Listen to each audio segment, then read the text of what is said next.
pelaporan yang kami terima, kami rasa Komnas Perlindungan Anak tentunya sejak awal mengawal kasus ini dan sebetulnya ya menginginkan semuanya bisa berjalan dengan damai, karena bagaimanapun ini adalah hubungan antar anak dan orang tua yang harusnya tidak panjang lebar di sosial media ya gitu. Komnas Perlindungan Anak DKI Jakarta ingin menyelesaikan masalah ini untuk yang terbaik untuk anak dan yang berpihak untuk anak. Itu yang utama. Di luar masalah-masalah yang lain-lain, kita fokus pada apa yang sudah menjadi keresahannya anak, apa yang menjadi pendapat anak ya, pendapatnya Farel, dan juga apa yang dia rasakan, itu yang akan menjadi fokus kita mencoba menyelesaikannya gitu. Oke guys, Sobat Farel Prayoga, apa kabar emak-emak Falov? Guys, jumpa lagi di channel YouTube saya, Bendol Official. Untuk hari ini, nah yang kemarin-kemarin ya videonya itu mengenai tentang Mas Farel Prayoga, yaitu healing. Dan untuk sekarang, nah ini mengenai tentang kasus, yaitu tentang ayahanda Mas Farel Prayoga, yaitu Bapak Joko Suyoto. Nah ini kan lagi berseteru dengan manajernya Mas Farel, yaitu Om Muhammad Rais. Nah ini Pak Joko Suyoto ini ya, yang kemarin-kemarin telah datang ke Jakarta, yaitu memenuhi undangan yaitu di Lembaga Perlindungan Anak Indonesia, yaitu di DKI. Nah di situ memenuhi panggilan ini dan mengklarifikasi, dan klarifikasinya teman-teman pastinya sudah tahu juga ya. Nah, selain Pak Joko Suyoto ini bersama kuasa hukumnya habis dari Lembaga Perlindungan Anak, nah ini mendatangi Barreskrim ya, yaitu untuk melaporkan Om Rais, nah dengan tuduhan pencemaran nama baik. Nah seiring gulirnya waktu, yaitu mengenai tentang perkara ini atau kasus ini, nah makanya ayahanda Mas Farel Prayoga ini, nah ini mengklarifikasi juga, dan juga selain mengklarifikasi juga diwawancarai oleh beberapa media sosial. Nah, sangat luar biasa sekali ya untuk wawancara dan pendapatnya atau apa yang dia rasakan. Nah, dan dia menceritakan semua apa yang ditanyakan oleh wartawan ini. Nah, yaitu dari asal usul Mas Farel Prayoga, dari ibunya dan juga temennya dan juga ayahnya. Nah, seperti apa semua diceritakan. Nah, dari awal pembicaraan yang saya ada video kali ini, yaitu tentang kelakuan atau sifat Bapak Joko Suyoto ini seperti apa, semuanya sudah diceritakan. Dan selain itu di sini juga ada sedikit video yaitu mengenai tentang laporan Bapak Joko Suyoto bersama kuasa hukumnya ini di Barreskrim. Oke teman-teman, supaya teman-teman tidak penasaran dengan isi videonya, mari kita lihat dan kita tonton. Oke, inilah selengkapnya. Dengan manajer ini kacau lah semuanya, kacau. Wise. Sebetulnya menurut saya sih, kalau menurut orang lain manajer saya nggak tahu, tapi menurut saya pribadi kacau. Kacaunya dari segi apa, Pak? Contohnya yang saya bilang, sering saya bilang, urusan keluarga sama urusan dia itu kan lain tuh. Tugas manajer apa, kan harus tugas manajer aja gitu. Terlalu mencampuri. Terlalu mencampuri. Tapi untuk terkait ini pengakuan pihak sana itu ada kalau nggak ngirim duit ada hal yang kayak berupa ancaman gitu, keluar dari kakak gitu misalnya. Itu nggak ada. Sebetulnya kakak itu kemarin gitu. Kan selama ini nggak ada apa-apa sebetulnya. Karena kemarin kan podcast di Den Sumargo ya. Ceritalah tentang Ibu Tiri, terus Raisnya ngancam begini sama dia. Mau dilaporin ibunya. Bu Siti itu yang dia bilang Ibu Tiri ya, yang dia bilang gitu ya. Dia kan takut toh, kalau gitu keluarin aja dari kakak. Maksudnya seperti itu. Karena ada ancaman mau dilaporin gara-gara dia bilang akte kelahiran palsu ya. Karena ibunya takut, kalau gitu keluarin aja lah. Maksudnya bukan dikeluarin secara enggak, biar dia aman gitu loh. Tapi dia punya pemikiran keluarin aja dari kakak, enggak ada. Enggak ada ancamannya. Jadi maksudnya maksud dia tuh kalau Farel nggak ngirim duit itu diancam keluar dari kakak gitu, enggak ada ya? Enggak ada sama sekali. Kalau ada seperti itu buktikanlah sama saya. Terus fakta-fakta tentang akta kelahiran itu gimana sih dibalik itu, Pak? Itu begini ya. Waktu itu Farel kan masih kecil ya. Karena yang merawat istri saya, jadi saya masukin kakaknya masuk ke keluarga saya. Juga waktu itu ibunya nggak ada komunikasi sama sekali, nggak ada. Maksudnya ditarik mundur dari dugaan katanya ada perselingkuhan atau segala macam, dan akhirnya kakak Farel dimasukkan ibunya itu sebagai Ibu Siti, yang padahal bukan Ibu Siti. Itu faktanya seperti awal banget ya. Dari awal apa itu? Dari awal maksudnya dari Farel lahir, sebelum Farel lahir, habis itu dan lahir lalu dimasukkan ke kakaknya Bu Siti. Oh, bahas dari Farel lahir itu gimana yo? Saya, Bu Siti, Delvia, Panus itu ya. Terus sama ibunya Farel. Sebelum ada Farel ini ya. Itu satu kamar, bukan satu rumah besar. Satu kamar itu isinya saya, Bu Siti, ibu kandungnya Farel, anak saya 2. Oke. Itu Farel belum lahir, ya. Belum ada Farel. Belum ada. Waktu itu kerja saya itu di Makassar, cari besi tua lah. Banyak orang sana tahu. Setelah itu yang kerja saya sama Vanus, Farel kan masih kecil ya, belum ada lah. Setelah itu Farel lahir lah, dibilang lahir gitu aja. Yang nganter juga saya yang nganter, Bu Siti sama ibunya Farel di depan kan pakai becak ya. Saya bawa becak itu. Saya bawa ke rumah sakit. Itu saya yang nganter, Bu Siti itu yang nganter. Sampai jagain, sampai lahir itu Bu Siti jagain. Saya nggak mampu, udah ngantuk kan saya kan ya. Saya di rumah. Sama cari uang untuk kelahiran itu. Untung nggak banyak.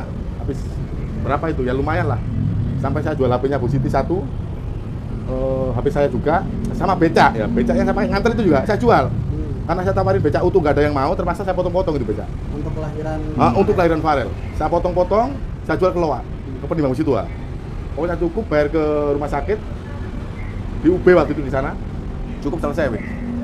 Terus kan lama-lama ibunya nggak pernah nyari juga kan ya. Ibunya pernah ketemu sekali, tapi ibunya lari, nggak mau nemui saya. Akhirnya masa saya mau ke rumahnya, dia kan punya suami juga, nggak enak. Akhirnya dia waktu mau sekolah, ya saya masukin aja ke kakakku. Karena saya bapaknya, walaupun toh itu istri dia bilang Farel ibu sambung ya sebenarnya, tapi istri asli saya kan itu sebenarnya Siti itu. Akhirnya tak masuk di situ. Yang masuk itu bukan istri saya masuk ke kakak. Juga bikin akte kelahiran pun saya. Karena ada ancaman Bu Siti mau dilaporin gara-gara dia bilang akte palsu. Itu Bu Siti takut, kalau gitu keluarin aja dari kakak. Gitu. Bukan maunya Bu Siti Farel dibuang dari kakak, nggak ada. Jadi sebenarnya ibunya Farel itu siapanya bapak mungkin? Ada sedikit bahwa Farel anak biologis yang mampu, Pak. Biar lurus aja, Pak. Saya tuh orang bandel ya itu aja. Ya kebanyakan laki-laki seperti apa. Jadi saya itu sama punya Farel kenal lah sama dia. Dia kan tetangga desa juga sama saya. Tetangga desa. Akhirnya nggak tahu mungkin ya komunikasi nyambung. Terjadi seperti itu. Artinya tidak ada pernikahan ya Pak antara bapak dengan ibunya Farel? Tidak ada. Tidak ada. Nggak tahu. Lalu tapi akhirnya yang merawat Farel itu Bu Siti ya dari kecil ya? Iya dari kecil. Karena satu kamar yo. Kan yang kerja saya sendiri. Saya merasa itu ya agak berat lah. Akhirnya saya bilang sama ibunya Farel, kamu pulang aja dulu. Nanti saya kalau saya nyusul pulang. Nah, saya di Makassar sama saya Bu Siti, Delvia, Stovanus ya. Farel juga. Dia kan masih kecil. Yang rawat Bu Siti jadinya di situ. Dari kecil di situ satu kamar, jadi ibunya pulang ke Jawa. Itu pun juga yang kosis saya nggak ada uang. Ada teman di Makassar, lurah sana. Oke Pak, saya bantu dia yang kosis pulang ke Jawa. Maksudnya di sini artinya Bu Siti itu baik banget ya merawat anak yang bukan anaknya gitu ya. Kebaikan Bu Siti terus gimana tuh Pak? Kalau menurut saya pribadi ya baik, tapi kalau menurut orang lain nggak tahu. Dibilang baik apa buruk, saya nggak tahu. Soalnya yang saya lihat selama ini ya, kalau saya baik, tapi menurut orang lain seperti kayak netizen, kan banyak yang bully dia. Ya nggak apa-apa lah, itu cuma korban dia, itu juga korban hasutan dari seseorang yang tidak tahu, nggak tahu siapa yang hasut, dari dia itu bicara seperti itu. Tapi Farelnya tahu nggak kalau Bu Siti ini bukan ibu kandungnya? Tahu, Tahu sejak kapan? dari kecil pun tahu. Oh dari kecil tahu. Saya pun sudah ngasih tahu. Rumah ibunya pun saya kasih tahu. Ini rumah ibumu, kalau main ke sini silakan. Kalau mau ngasih ibumu silakan, belikan apa-apa. Saya bilang gitu. Sedangkan nomor HP-nya, kan tadinya nggak ada komunikasi toh. Farel sama ibunya nggak ada komunikasi. Nggak kasih nomor HP ibunya. Gitu loh. Kalau mau komunikasi sama ibu, ini nomor HP-nya. Pak, keikhlasan Bu Siti untuk merawat anak yang bukan anak itu seperti apa sih Pak? Ya seperti anak sendiri lah menurut saya. Nggak ada perbedaan antara anak saya yang anak dari Bu Siti sama dari dia, nggak ada perbedaan. Kalau Farel nakal, dipukul memang. Adiknya Farel pun kalau nakal, dipukul semua lah. Nggak ada istilah yang lain, nggak diapa-apain, cuma Farel yang dipukul, nggak ada seperti itu. Artinya isu-isu kekerasan itu sebenarnya masuk dalam cara didiknya aja yang keras ya, membuat Farel itu menjadi orang yang kuat atau seperti apa Pak tujuan Bapak? Sebetulnya nggak keras kalau menurut saya, karena nakal kan biasa toh ya. Anak kecil kan nakal, ya kalau dipukul jeblas sekali biasa lah namanya. Tapi kalau dihajar sampai dipukul, dinaya kan nggak mungkin lah. Karena itu ya saya bilang itu, saya tinggal itu di kampung ya. Umpama anak saya pukul kan tetangga kan udah tahu ya. Kecuali saya tinggal di hutan, jadi anak saya ajar kan orang tahu ajar kalau gitu. Tapi itu di kampung saya ya ramai lah tetangga, nggak ada masalah. Bawa belur lebam nggak ada, memang nggak pernah diajar. Kalau cuma kenakalan aja menurut saya dipukul sudah biasa. Sendiri merasa mungkin manajernya mungkin kenapa sampai akhirnya melaporkan mungkin kan Mungkin tertekan atau apa kan ingin tahu saya ada apa kabar sekolah, jadi biar tahu lah.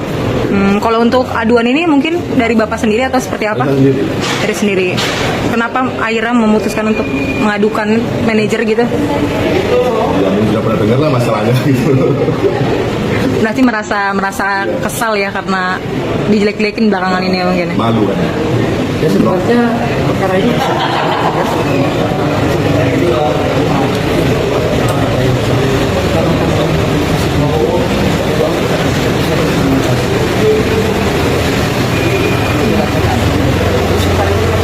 dari masyarakat Indonesia yang terbaik adalah keluarga kampung ada tidak ini yang diberikan.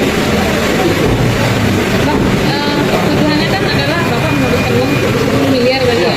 Nah, sebanyak itu uang Vero dan penghasilan Vero di dunia entertain nyanyi gitu. Sudah beli apa aja sih? Farel Pak, selama ini rumah, mobil atau apa gitu yang sudah dibeli Vero di kampung dan di Jakarta? Mobil nggak ada. Mobil apa Pak? Ada mobil. Kemarin sempat ada, kalau belum sempat lunas, dijual kemarin. Yang jual juga baru sendiri sama manajernya. Yang lainnya masih anak-anak. Di kampung. Kalau Jakarta Pak? Beli rumah nggak? Apa sewa? Ada punya apa? Di Jakarta nggak punya? Ada lah, motornya ada motor. Nggak ada.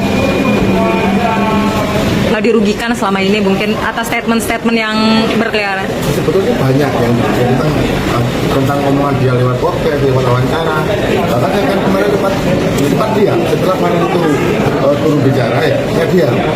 Kok malah manajernya itu yang nyerocos, bahkan satu hari bisa 2 kali 3 kali. Bahkan kemarin turun saya diam, nggak tahu lagi, nggak lagi saya diam. Terus nanti kemana-mana sampai dia datang ke Komnas. Minta perlu. Melaporkan itu yang melaporkan Vero apa manajernya? Kalau kita orang nggak ditutup ke situ sih nggak mungkin tahu. Mungkin aja nggak dituntun atau diarahkan kamu harus punya begini, namanya anak kecil. Walaupun dia bilang sudah dewasa, tetap anak kecil kalau itu saya. Berapa sih? Masih 16. Kalau nggak 16. 16. Tapi selama ini Bapak sudah melakukan yang terbaik lah untuk Vero. Sudah bersikap baik selama untuk Vero. Kalau menurut saya itu ya sudah lah, tapi ada juga sih kekurangan awal-awal ya. Ya begini lah, saya minta supaya orang tua itu nggak sepenuhnya apa yang dibicarakan mungkin terlalu berusahaan atau terlalu memerlukan anak, memerlukan juga lah. Untuk sebagai orang tua ya, wajarnya lah itu. Seperti yang lain lah. Kalau orang kampung itu seperti apa? Bila pendidikan di kampung sehari-hari, seperti itu bukan di kota. Kalau di sini bisa ke mall, kalau di sana paling bisa ke sawah. Tapi yang mendukung Bapak keluarga ditentukan untuk Bapak bikin laporan di sini apa gimana? Apa Ya, itu saya siapa kata saya. Itu saya apa kata saya. Saya kan bisa kalau keluarga. Kalau saya punya kesimpulan, keputusan seperti ini, oke aja. Saya juga nggak tahu. Kalau nggak terlalu kebangetan. Itulah ya pernyataan dari ayahanda Mas Farel Prayoga, yaitu Bapak Joko Suyoto, yang telah memberi semua apa yang dia rasakan dari selama ini, memenuhi panggilan dari lembaga PAI. Dan di sini juga tadi telah menyatakan atau telah memberi atau mengkonfirmasi apa yang telah terjadi dan asal usul tentang Mas Farel Prayoga ini seperti apa juga diceritakan, dan masalah kejengkelan atau masalah-masalah ini juga dikatakan juga. Dan selepas dari Lembaga Perlindungan Anak Indonesia ini, ini ke Barreskrim, yaitu untuk mengadu masalah ini. Nah, ini dilaporkan atau mengadu dengan tuduhan pencemaran nama baik ditujukan kepada Om Rais. Nah, gimana Valov guys? mudah-mudahan ya, seperti yang saya sering bilang, mudah-mudahan tentang permasalahan ini, tentang konflik keluarga ini antara Bapak Joko dengan Om Rais, mudah-mudahan ini segera cepat selesai atau teratasi. Nah, sehat-sehat selalu Mas Farel Prayoga. Nah, terima kasih teman-teman, mudah-mudahan video ini bermanfaat dan menghibur buat teman-teman semuanya. Nah, sampai jumpa di video selanjutnya, selamat beraktivitas, bye-bye.